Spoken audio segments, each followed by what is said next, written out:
Howdy folks, Jabberiki here, and welcome to another episode of Puppet Panic. Today's film could be best described as, what if Hayao Miyazaki went through an existential crisis while making My Neighbor Totoro? Max is a lonely little boy who feels ignored by his family and worries what the future will bring. One night, Max is upset that his mother is spending more time with her boyfriend than him. He becomes so angry and frustrated that he ends up biting his mum.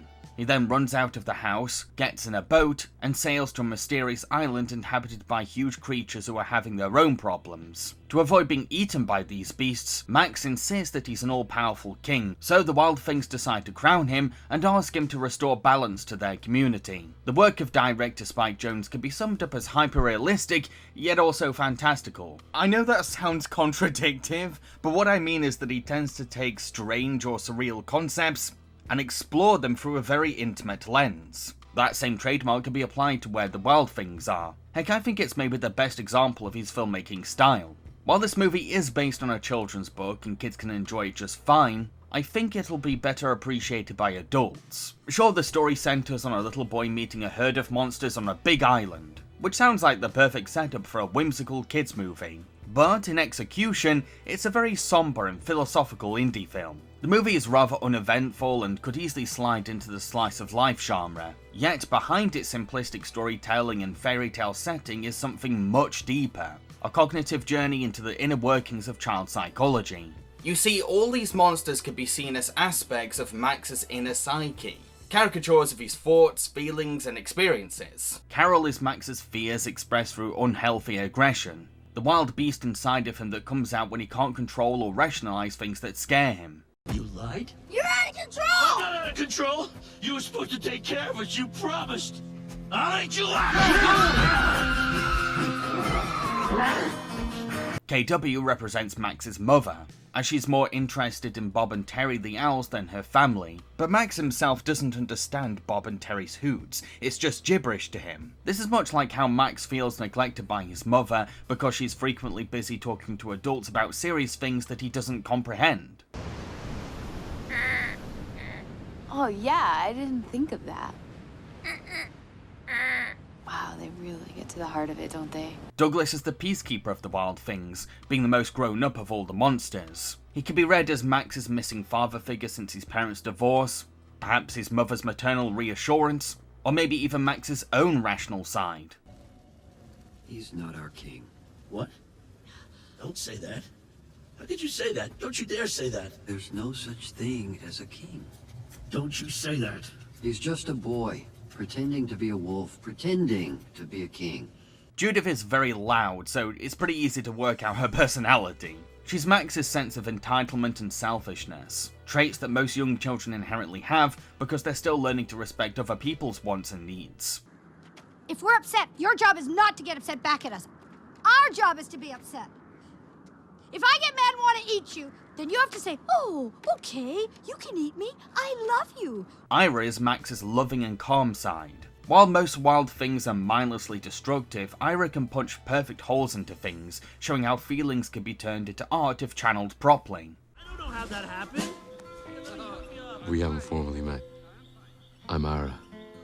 I put the holes in the trees. Maybe you saw those? The fact he's in love with Judith also signals how compassion can help Max overcome his selfish side. You could also see Ira and Judith's romance as Max's longing for his divorced parents to be back together again. Alexander is Max's sensitivity. He's often ignored or picked on by the other wild things, just like Max in his human life. I personally find him to be the most relatable out of all the wild things, because I'm a very anxious and soft-skinned person.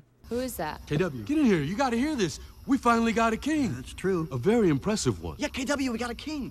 You and me could go for a walk and I'll tell you about it anytime.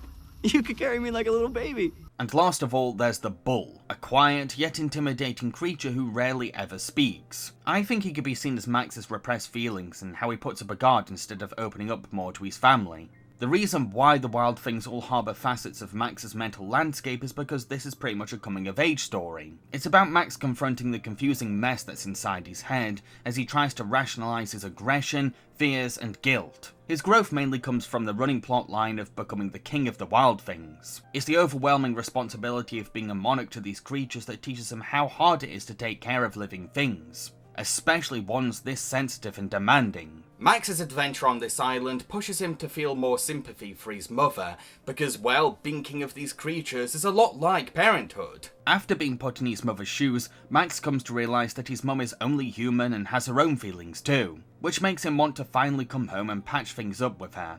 There's no melodramatic apology to wrap things up in a neat bow, just a nuanced moment of shared growth and understanding that can't be put into words. Max has come to learn things from his mum's perspective and become a more empathetic little boy, while his mother has realised that his son isn't out of control, he's just a scared and lonely kid who needs love, and yelling at him will just push him to run away. So what about the puppetry for this movie? Well, the effects for the wild things are a fantastic example of how multiple techniques can work together.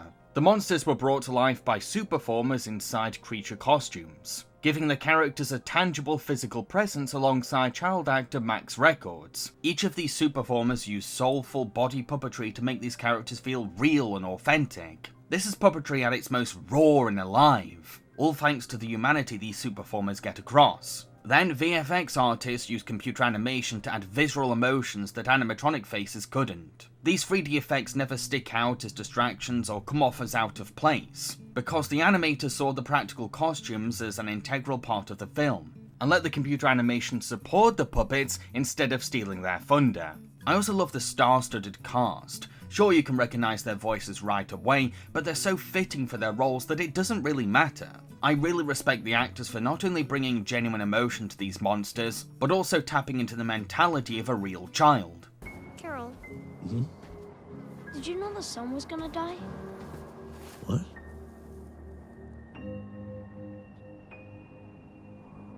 I never heard that.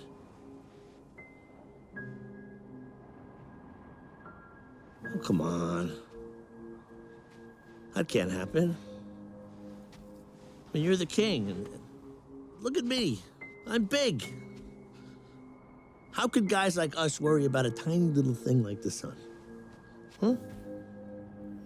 To conclude, Where the Wild Things Are is a beautiful yet gloomy dreamlike film. Kids will enjoy it as a fantasy tale about a boy who explores an adventurous island and befriends weird monsters. Maybe they'll also find something deeper along the way, like a lesson about controlling your temper or respecting other people's feelings. But adults will be taken on an existential journey through a child's perspective of humanity's darkest fears and most desperate needs. Don't let the fairy tale monsters fool you. This is cinema at its most conscious and unfiltered. So those are my thoughts on Where the Wild Things Are. What do you think of this movie? Let me know in the comment section below, and don't forget to click the like button.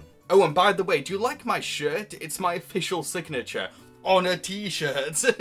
If you'd like to get your own, I'm now selling them on my Redbubble. Link is in the description box below. So what am I going to be reviewing in the next episode of Puppet Panic? Well, I do recall that next month is going to be the release of a certain crossover event movie. What was it now? Ah, yes, King Kong vs. Godzilla. And it's been a while since I've reviewed a Godzilla movie. So let's talk about the original Mothra vs. Godzilla. Sounds pretty exciting, right? Cheerio, folks.